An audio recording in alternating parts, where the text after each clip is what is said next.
If you're getting into data analytics or starting a new career in data analytics, I want to share with you 10 lessons that I have learned so far as a data analyst.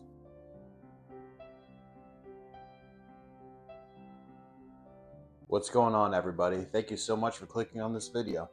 My name's Dan, and I've been a data analyst for over a year now. So about 2 years ago, I decided to transition my career from food service management into data analytics. And along my journey, I have learned a lot about not only the job, but about the world of data analytics. So today, I want to give you guys 10 pieces of advice that I have learned from my senior data analyst, from my own experience, and from other resources that I picked up along the way. The first piece of advice that I would like to give you guys is the art of saying, I don't know. When you start off a new job, especially a brand new career like I did, going from food service management to data analytics, there's going to be a lot of things that you're not going to know. You can work on your skills, you can build new skills, but at the end of the day, the world of data is so huge that you're not going to know it all. And actually, on my first day at my new job, we had a Teams meeting, and they had all the senior and some of the higher level junior analysts all gave me a piece of advice of what they think I should know. And I would say probably like 70% of them more or less said it's okay to reach out to ask questions. It's okay to reach out if you're not understanding what's going on. They're like, the biggest thing that you need to understand is that you're not going to know everything, and it's going to take time to get good at a job. I think in today's day and age, we're so used to, oh, well, I have the resources, I should just be able to be good at it right away. And I think sometimes you forget the old saying of practice makes perfect.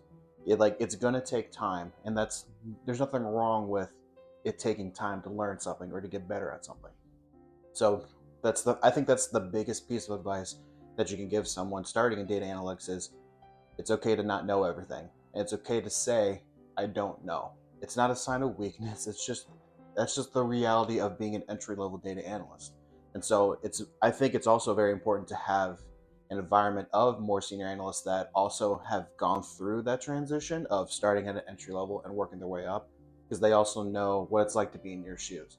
And especially if those guys are even more supportive of the fact, like, hey, I've been there, that creates such a positive work environment. And that's what you should be striving for a job. So yeah, so that's the first big piece of advice I'd like to give. Going off of the first one a little bit, the next thing I think I need to talk about is embracing teamwork. So like I said, especially as an entry-level data analyst, you're not going to know everything. And so you are going to be taking advice and learning from other team members. And you also need to be able to understand which team members you can go to for certain advice. Because even they'll be open with you if they're good, that they don't know everything. And a good team knows who knows what and who is good at what. And so one of the things that I think is very important when you first go in as an entry data analyst is to get a real feel for the team around you. Look for the people that you know specialize in certain skills or specialize in certain types of data or certain levels of communication.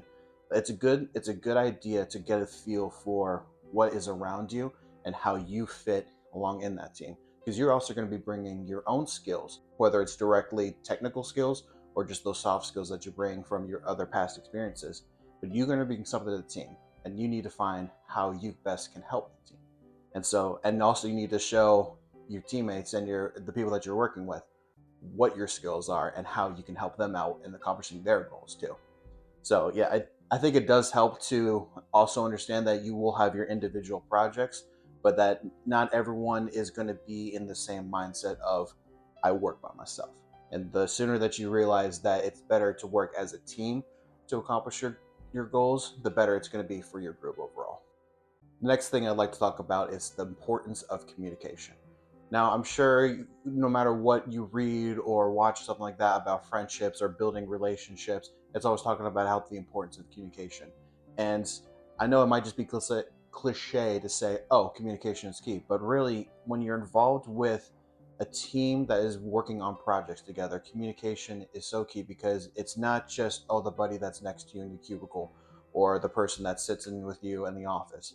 You are part, especially if you work for a large company, there's going to be a huge team that you have to work with that you might not be able to communicate with directly. So you need to be able to embrace different ways of communication, whether that's through email, phone calls, video conferencing, one-on-one meetings, group meetings. you need to be able to understand what works best for yourself and for your immediate team, but also what works best for the entire group as a whole that you're working with. And you have to understand that they might see things a little bit differently. They might communicate things differently. There might be a certain level of formality with certain people or a certain level of informalities with other people. And I think the best way you can do that is honestly is just be open about your fact that you are a new analyst and you just want to know what their preference is. And most of the time, I think people have a little bit of empathy for new people because they're like, oh yeah, they're not going to know any better. So if you go out early and ask, hey, this is how I like to communicate. This is how I want to get my projects done. Does this work for you? And if not, do you have any suggestions for me? Just be open about the fact that you are new and that you are learning. And I think more often than not, especially if you're in a good, positive work environment, people will embrace that and will just help you along the way. Now, one of the next things that I think that is very important about communication is providing context. And so I think one of the best ways you can do that is think of when you're communicating, think about how can I tell a story? So one of the things with working with data is it's not just about the numbers or just about the information that's in the data. There is always context. Whether it's about the type of data it is, who it comes from, where it's going.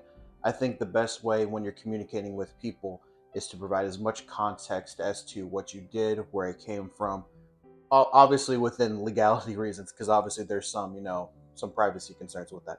What I'm saying is, especially if you're working with a large group, if you just say, oh, here's my data, if they've been working on other types of data or other projects along the way, if you just say, oh, here's my data, they're not going to be able to look and be like, oh yeah, I know exactly what this is.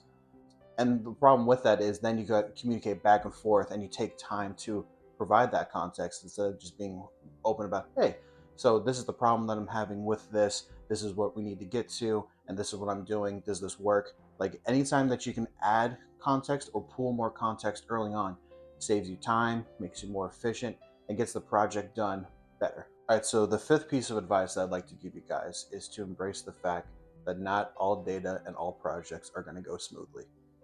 One of the things that you'll struggle with a lot is dealing with data that is very unclean, very disorganized, missing information. But also along with that, you're going to have issues with getting the wrong information when you're asking for clarification, or you're going to get things mixed up. You're going to have things just go wrong on you. And I think it's important to understand that, because sometimes when you especially are in a good position where things are always efficient, things are always going well, you kind of get taken back by a bad project and it can get to you mentally.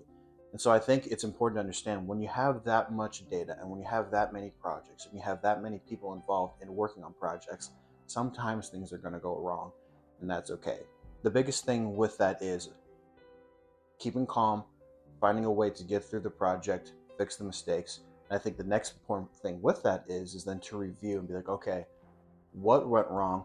How did it go wrong? And what can we do going forward to prevent these things from happening? So with that comes my next point, which is data analysis doesn't start off glamorous. Especially for entry level and beginner level data analysts, your job is mostly going to be cleaning, organizing, and prepping data. Now, of course, you're going to have some roles, early on where you are going to ask some of the beginning questions before a project gets started.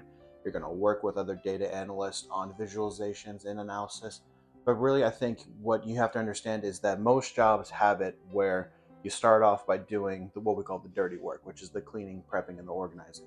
That doesn't mean the work is dirty. What I mean is it's the tedious, very, very specific problems with a large data set. That's the type of work that you're going to be doing on early. So that's the skill that I think you need to embrace early on, is being very efficient and very thorough with your cleaning, your prepping, and your organizing of data. Whether that's with a tool like Excel, SQL, or if you guys use some other program. I think one of the things that always gets a little too much limelight in the world of data analytics is the visualizations, the dashboards, which obviously is a great thing to be a part of. But I think sometimes it gets a little oversold about how much of that is actually going to be your job as a data analyst, especially early on. Especially for me, I've been a data analyst for a year now, and have I done, the beginning of asking the questions before to start off a project? Have I worked with other analysts on, on the analysis and the visualizations and dashboards? Yes, but I'm telling you, 80% probably of my job is, okay, how can we work with the data? How can we get the data better? What needs to be done with the data set? And there's nothing wrong with that. It's a good way to show that you embrace the overall concept of your job, which is to fix these problems, and that it comes down to the smallest of problems at a large set. Now, along with that, I think the next thing that's very important as an entry-level data analyst is to stay curious. Now, like I said, your job is mostly going to be data cleaning, organizing, and prepping, but that doesn't mean that you still can't, be curious about the overall process. It's still, I think it's still important to, be active in your meetings where they're just talking and asking questions, or to just, observe how does this analyst do a visualization? How do they do this type of analysis? I think, especially for entry level, it's good to just, really embrace the overall project but staying focused on what is ahead of you. But I think eventually, that is going to be you. You're going to be a junior data analyst. You're going to be a senior. You might be in charge of an analyst team someday. And so you need to see, okay, how are those guys doing and what are they doing well and what are they not doing well? So I think it's always good to stay curious. Not that there's anything wrong with just, embracing the job that's in front of you and just keeping a focus on that. But I do think for overall growth and for honestly just better overall learning, I think it's good to stay curious. Now, along with curiosity, I think one of the things that you should be curious about is whatever type of data that you work with. So for me, I work in pharmaceutical testing, and for me, although I see just a small portion of the job, I do think it is important to see the steps that happen before me and the steps that happen after me. So one of the things that I like to do is I like to shadow project managers to see how their communication is with clients and how they do their paperwork with them, how they do their emails with them. So I think it gives me an understanding of how they're dealing with things. So that when it gets to me, I can have an understanding of, okay, what did they need to go through before it came to me? And also, I also like to see and meet with people that work in the labs to be like, okay, what exactly do you guys need from us?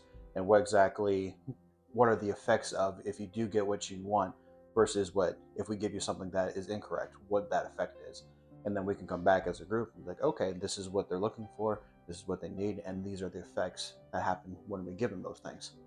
So I think it's good to have that curiosity of what's going on outside of your group and reach and extend it, because then you become involved with the whole process.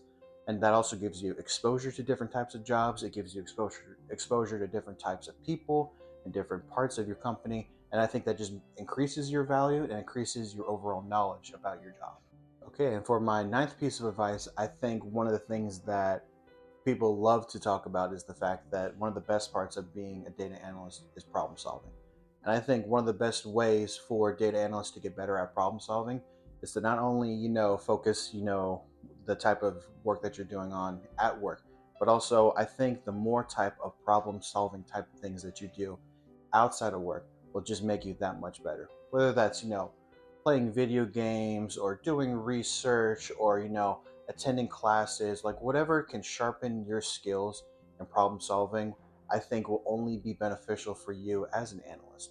Whether it's, working with big data sets, small data sets, different types of data, or the same type of data. I think, like I said earlier, practice makes perfect. And so I think it's a good healthy way to also, if you're the kind of person that doesn't want to be, just working on the same type of stuff all the time, I think it's good to give yourself some variety and different methods, because then you also might be able to take some of the things that you've learned in those other practices and be able to bring into work and amplify your work even more. So I think it's just a good overall thing for an analyst to do, is to just embrace the things that are out there. And to wrap this up, I think the biggest thing that people, no matter what level of data analytics you're in, when you're in the data analytical world, you have to understand that you are in a career of learning. I've touched on it a little bit throughout this video, but that there are so many skills, there is so much that is out there in the world of analytics. There's so much data, so many people you can work with, so many different types of all those things together. And I think I love that personally because I love to learn. I love to learn new skills. I love to, meet new people. I love to see the world as a whole. And I think for someone like me who has that curiosity, who has that drive to learn more, to be more well-rounded, to see more, I think data analytics is a perfect career for you. And it's a perfect career for me because of that. So yeah, that's just some things that I've learned along the way, and I hope that this gives you guys some insight into what it's going to look like becoming a data analyst, or just the world as a whole as a data analyst. Um, Thank you guys so much for clicking on this video. If this was helpful for you guys in any way, let me know by liking this video. And if you guys want to see more about what it takes to be a data analyst and what I'm doing personally to grow as a data analyst, I encourage you guys to subscribe to the channel.